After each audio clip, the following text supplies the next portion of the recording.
ನನಗೆ ದೊಡ್ಡ ದೊಡ್ಡ ಒಂದು ಮಗನಾಗಿ, ಒಬ್ಬ ಕಲಾವಿದನಾಗಿ ನನಗೆ ಸಿಕ್ಕ ಒಂದು ವರ ಅಂತಂದ್ರೆ ಅದು ಧರ್ಮ. ಅಮ್ಮ ಹೇಳ್ತಾ ಇದ್ರು ಉಗಾದಿ ಹಬ್ಬಕ್ಕೆ ಸೀರೆ ಕೊಟ್ರಿ ಅಂತ. ಅಮ್ಮ ಸ್ವಲ್ಪ ಜಾಸ್ತಿ, ನೀವು ಆಮೇಲೆ ಬೇಕಾದ್ರೆ ಕೇಳ್ಕೊಡಿ. ಅವ್ನು ಏನಾಗ್ತಿತ್ತು ಅಂದ್ರೆ ಶೆಡ್ಯೂಲ್ ಕೇಕ್ ಕಟ್ ಮಾಡ್ಸೋ ಜೊತೆಗೆ ಒಂದು ಸೀರೆಯನ್ನು ಕೊಡ್ತಿದ್ದ ನನಗೆ. ನಾನೆಲ್ಲ ಸೀರೆ ಉಟ್ಕೊಂಡ್ಬಿಟ್ಟಿದ್ದೀನಿ ಈ ಕಡೆ. ಏಪ್ರಿಲ್ 10ಕ್ಕೆ ಇನ್ನೊಂದು ಸೀರೆ ಕೊಡ್ಸೋಣ.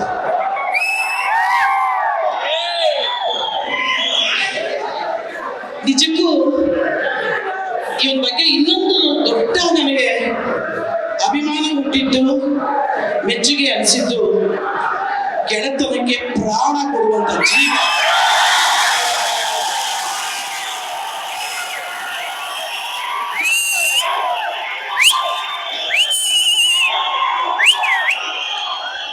ಮಾತಿಗೆ ಒಂದು ಸಾರಿ ಮಾತು ಕೊಟ್ಟರೆ ಆ ಮಾತಿಗೆ ನಿಲ್ಲುವಂತ ಮನುಷ್ಯ.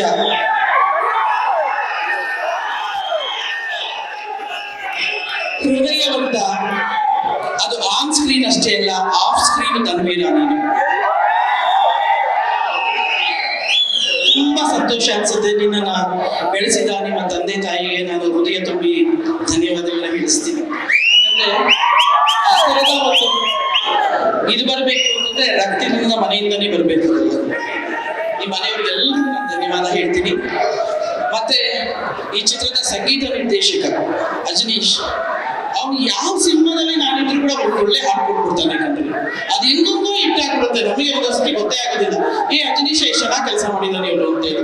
ಅವನಿಲ್ಲ ಆದ್ರೂ ಅವನ ಅನುಪಸ್ಥಿತಿಯಲ್ಲಿ ಅವನಿಗೂ ಕೂಡ ಧನ್ಯವಾದಗಳು ಹೇಳ್ತೀನಿ. ನಾಗೇಂದ್ರ ಪ್ರಸಾದ್ ಅವರಿಗೆ, ಮತ್ತೆ ಎಲ್ಲಿಗೂ, ಮತ್ತೆ ಇಲ್ಲಿ ನಿಜವಾದ ಒಂದು ಮುದ್ದು ರಾಕ್ಷಸಿ. ಪಾಪ ನೀನ್ ರಾಕ್ಷಸಿ ಅಲ್ಲ ಕಂದ, ಈ ಮುದ್ದು ಅಷ್ಟೇ ರಾಕ್ಷಸಿ. ನನ್ನಂಬುದು ಅಭಿಮಾನಿ ಕರೆಕ್ಟ್. ಎಷ್ಟು ಚಂದ ಕಾಣಿಸ್ತಿ, ತುಂಬಾ ಖುಷಿ ಆಗುತ್ತೆ. ಆ ಹಾಡು ಸೂಪರ್ ಹಿಟ್ ಆಗಕ್ಕೆ ನೀವಿಬ್ಬರು ಕೆಮಿಸ್ಟ್ರಿನೇ ಕಾಣೋದು. ಇನ್ನೊಂದು ಗೊತ್ತಾ, ಇನ್ನೊಂದು ವಿಷಯ ಗೊತ್ತಾ, ಹೇಳಬೇಕು ಧರ್ಮೀನ್ ಬಗ್ಗೆ.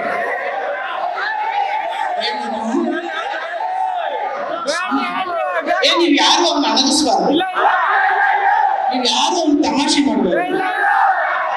ಅವ್ನು ತುಂಬಾ ಕಷ್ಟವಾದ ಸೀನ್ ಯಾವ್ದು ಗೊತ್ತಾ ಮಾಡೋದು, ಹೀರೋಯಿನ್ ಜೊತೆ ರೊಮ್ಯಾನ್ಸ್ ಮಾಡಕ್ ಆಗದೇ ಇಲ್ಲ.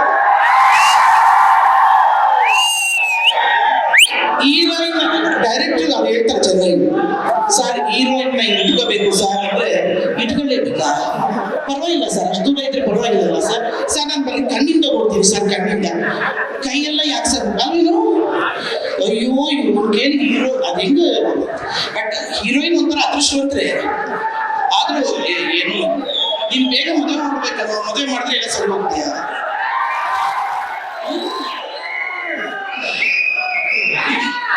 ಅದಾದ್ಮೇಲೆ ಸಂಪತ್ ನಮ್ಮ ಕನ್ನಡದ ಕಲಾವಿದನಾಗಿದ್ರು ಕೂಡ, ಬೇರೆ ಎಲ್ಲಾ ಭಾಷೆಗಳಲ್ಲೂ ಅಭಿನಯ ಮಾಡಿ ಬಂದ್ರು ಕೂಡ, ಕನ್ನಡ ಚಿತ್ರಕ್ಕೆ ಬಂದಾಗ ಅವ್ರಿಗಿರೋ ಒಂದು ಸಂತೋಷನೇ ಬೇರೆ, ಖುಷಿನೇ ಬೇರೆ, ನಮ್ಮನ್ನೆಲ್ಲ ಮಾತಾಡ್ಸೋದೇ ಬೇರೆ.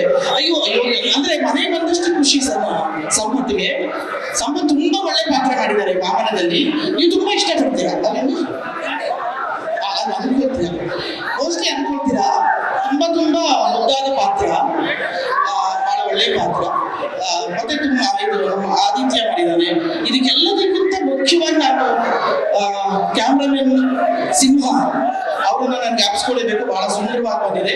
ಇದೆಲ್ಲದಕ್ಕೂ ಕಾರಣರು ಮತ್ತೆ ನಿಜವಾದ ಚಿತ್ರರಂಗದಲ್ಲಿ ತಾಯಿಯ ಸ್ಥಾನದಲ್ಲಿ ನಿಲ್ಲೋರು ಅಂದ್ರೆ ಅವರು ಈ ಚಿತ್ರದ ನಿರ್ಮಾಪಕರು. ಆ ನಿರ್ಮಾಪಕರಾದ ಚೇತನ್ ಗೌಡ್ರು. ಬನ್ನಿ ಇವರೇ ಈ ಚಿತ್ರದ ನಿರ್ಮಾಪಕರು, ಚೇತನ್ ಗೌಡ್ರು. ಇವರ ಶ್ರೀಮತಿ ರೂಪಾ ಅವ್ರನ್ನ ಕರೀರಿ. ರೂಪಾ ಚೇತನ್ ಅವ್ರು ಬರ್ಬೇಕು ಪ್ಲೀಸ್. ಅಂಡ್ ಇದೇ ಸಮಯದಲ್ಲಿ ಪ್ಲೀಸ್ ಥಿಯೇಟರ್ ಅವರು, ಪ್ರಸನ್ನ ಥಿಯೇಟರ್ ಅವ್ರ ಕಡೆಯಿಂದ ಒಂದು ಸ್ಪೆಷಲ್ ಅನೌನ್ಸ್ಮೆಂಟ್ ಬಂದಿದೆ. ದಯವಿಟ್ಟು ಹಿಂದೆ ಹೋಗ್ಬೇಕು. ಹಿಂದೆ ಹೋಗ್ಬೇಕು. 2 ನಿಮಿಷ ನೀವಿದ್ರು ಬಿದ್ದು ಬಿಡ್ತೀರಾ ಅಂತ ದಯವಿಟ್ಟು ಹಿಂದೆ ಹೋಗಿ. ಈ ಚಿತ್ರ ನಿರ್ಮಾಣ ಆಗ್ಬೇಕು, ಈ ಚಿತ್ರ ಇಷ್ಟು ಶ್ರೀಮಂತವಾಗಿ ಬರಬೇಕು ಅಂದ್ರೆ ಕಾರಣ ಬಹುಶಃ ಚೇತನ್ ಮತ್ತೆ ಅವ್ರ ಕೋ ಪ್ರೊಡ್ಯೂಸರ್ ರೂಪಾ. ಇವ್ರಿಗೆ ನಿಜವಾದ ದೊಡ್ಡ ಚಪ್ಪಾಳೆ ತಟ್ಟಬೇಕು. ಒಬ್ಬ ನಿರ್ಮಾಪಕ ಇದ್ರೆ 100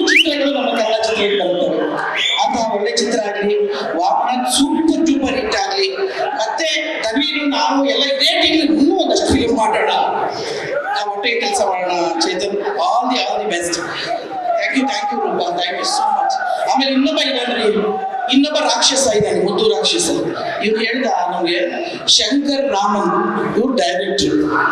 ಅವ್ರು ಬಂದ ಅವ್ರು ಬರೋದೇ ನೋಡ್ರಿ ಅಯ್ಯೋ ಬಾರು ಇವನಿಗೆ ಇವ್ನು ಹೆಂಗಪ್ಪ ಒಂದು ಕಮರ್ಷಿಯಲ್ ಈ ತರ ಒಂದು ಸಿನಿಮಾ ಮಾಡ ಅಂತ ಅನಿಸ್ಬಿಡುತ್ತಂದ್ರೆ ಸೂಪರ್ ರೈಟರ್ ಕಂಡ್ರೆ. ಆ ಡೈಲಾಗ್ಗಳು ನೀವು ಒಂದೊಂದು ಡೈಲಾಗ್ ಕೇಳಬೇಕು, ಸಕ್ಕತ್ತಾಗಿದೆ. ಅದು ತನ್ವೀರ ಹೇಳೋ ಡೈಲಾಗ್ಸ್ ಅಂತೂ ಸೂಪರ್ ಮಗನೆ. ಅದಕ್ಕೆ ಕಾರಣ ನೋಡಿ, ಇವರು ಡೈರೆಕ್ಟರ್ ಶಂಕರ್ ರಾಮನ್ ಅಂತ. ಇವರು ಮೊದಲ ಚಿತ್ರದಲ್ಲಿ ಖಂಡಿತವಾಗ್ಲೂ ಯಶಸ್ಸು ಗಳಿಸಿದ್ಯಾ, ಆಲ್ ದಿ ಬೆಸ್ಟ್. ಯಾಕಂದ್ರೆ ವಾಮನ ಇದಕ್ಕಿಂತ ಮುಂಚೆನೂ ಸ್ವಲ್ಪ ರಿಲೀಸ್ ಆಗ್ಬೇಕಿತ್ತು. ಆದ್ರೆ ನಮ್ಗೆಲ್ಲ ಏನ್ ಗೊತ್ತಾ, ನಮ್ಮ ಮನೆ ಪಕ್ಕದಲ್ಲೇ ದೇವಸ್ಥಾನ ಇದ್ರು ನಾವು ಹೋಗಕ್ ಆಗೋದಿಲ್ಲ ರೀ. ಆ ದೇವ್ರು ಯಾವಾಗ ನಮ್ಮನ್ನ ಬಾ ಅಂತ ಕರೀತಾನೋ ಆವತ್ತೇ ದರ್ಶನ ಕೊಡೋದು ದೇವ್ರು. ಆ ತರ ವಾಮನ ಈ ಏಪ್ರಿಲ್ 15 ತಾರೀಕು 20-25 ರಿಲೀಸ್ ಆಗ್ಬೇಕು ಅಂತ ಬರೆದಿತ್ತು, ಆವತ್ತೇ ರಿಲೀಸ್ ಆಗ್ತಾ ಇದೆ ಈ ಸಿನಿಮಾ. ಆದ್ರಿಂದ ಆ ಸಿನಿಮಾವನ್ನ ಈ ಸಿನಿಮಾ ಇದು ನಮ್ಮ ಸಿನಿಮಾ ಅಲ್ಲ, ಈಗ ಇದು ನಿಮ್ಮ ಸಿನಿಮಾ. ದೊಡ್ಡ ಹಿಸ್ಟ್ರಿ ಕ್ರಿಯೇಟ್ ಮಾಡಬೇಕು, ದೊಡ್ಡದಾಗಿ ಬೆಳಿಬೇಕು, ಚೆನ್ನಾಗಿ ಆಗ್ಬೇಕು. ಈಗ ಆಗ್ಲೇ ಹೇಳಿದ್ರು ಯಾರು, ಖಂಡಿತವಾಗ್ಲೂ ದರ್ಶನ್ ಅವರು ಯಾವ ಥಿಯೇಟರ್ ಬಂದು ಸಿನಿಮಾ ಗೊತ್ತಿಲ್ಲ, ಖಂಡಿತವಾಗ್ಲೂ ಸಿನಿಮಾ ನೋಡಕ್ ಬರ್ತಾರೆ. ಯಾವ ಥಿಯೇಟರ್ ಬರ್ತಾರೆ ಅಂತ ನೀವೇ ಕಂಡಿಡಿ ಅಂತ ಒಂದು ಪಜಲ್ ಕೂಡ ಇಟ್ಟಿದ್ದಾರೆ. ಸೊ ನೀವೆಲ್ಲ ಹೇಳಿ. ಆಮೇಲೆ ಇನ್ನೊಬ್ಬ ಸಣ್ಣ ವಾಮನ ಇದ್ದಾರೆ. ಅವೇನಂದ್ರೆ ಯಾವುದೇ ಅವ್ನ ಡೈರೆಕ್ಷನ್ ಪಿಕ್ಚರ್ ಆಗಿ ಬೇರೆಯವ್ರ ಡೈರೆಕ್ಷನ್ ಪಿಕ್ಚರ್ ಆದ್ರೂ ಸರಿ, ಅದನ್ನ ಒಂದು ಪ್ರಮೋಷನ್ ಮಾಡ್ತಾನೆ ಇರ್ತಾರೆ. ಈ ವಾಮನ ಎಲ್ಲೋ ಮಹೇಶ ಬಾರು ಬಾ ಪ್ಲೀಸ್ ನೀವು ಕೇಳಿಸ್ಕೊಂಡು ಮಾತಾಡೋದು. ಇವರು ಸಾರಿ, ಇವ್ ಚಿತ್ರದ ಹೆಸರು ಅಯೋಗ್ಯ, ಅದರಿಂದ ಇನ್ನು ಅಯೋಗ್ಯ ಮಹೇಶ ನೀನು ಅಯೋಗ್ಯ ಅಲ್ಲ, ನೀನ್ ಸಿನಿಮಾ ಹೆಸರು ಇಟ್ಕೊಂಡು ಹೇಳ್ತಾ ಇದ್ದಾರೆ. ಈಗ ಅಯೋಗ್ಯ ಟು ಮಹೇಶ ಅಂದ್ರೆ ಪ್ರಮೋಷನ್ ಇಲ್ಲ, ಸಿನಿಮಾ ಹೆಸರು ಈಗ ಇವರೇ ಈ ಸಿನಿಮಾವನ್ನ ಪ್ರಮೋಟ್ ಮಾಡೋದು, ಪ್ರೆಸ್ ಅವ್ರನ್ನ ಕರೆಯೋದು. ಅವ್ರೇನಾದ್ರು ಬೈದ್ರೆ ಪಾಪ ಅದನ್ನೇ ಬೇಯಿಸ್ಕೊಳ್ತೀಯ, ಅವ್ರೇನಾದ್ರು ಹೋಗಿದ್ರೆ ನೀವೇನಾದ್ರು ಬೈಗಿದ್ರೆ ಯಾಕೆ ಬೈಬೇಕಪ್ಪ, ಹೊಗಳಿದ್ರು ಇವನ್ನೇ ಹೊಗಳ್ರಿ, ಮಿಕ್ಕಿದೆಲ್ಲ ನಮ್ಗೆಲ್ಲ ಆಶೀರ್ವಾದ ಮಾಡಿ ಅಂತ ಕೇಳ್ಕೊಳ್ತಾ ಈ ಸಿನಿಮಾ ದೊಡ್ಡ ಹಿಟ್ ಆಗ್ಲಿ. ಈ ಚಿತ್ರಮಂದಿರದಲ್ಲಿ ಈ ತರದೊಂದು ಟ್ರೈಲರ್ ರಿಲೀಸ್ ಆಗೋದೇ ಅಪರೂಪ. ಇವತ್ತು ತುಂಬಾ ಚೆನ್ನಾಗಿ ಮಾಡಿದಿರಿ ಎಲ್ಲ. ಇಡೀ ಟೀಮ್ಗೆ ಆಲ್ ದಿ ಬೆಸ್ಟ್, ಕಂಗ್ರ್ಯಾಚುಲೇಷನ್ಸ್. ಮತ್ತೊಮ್ಮೆ ವಾಮನ ಧನ್ವಿ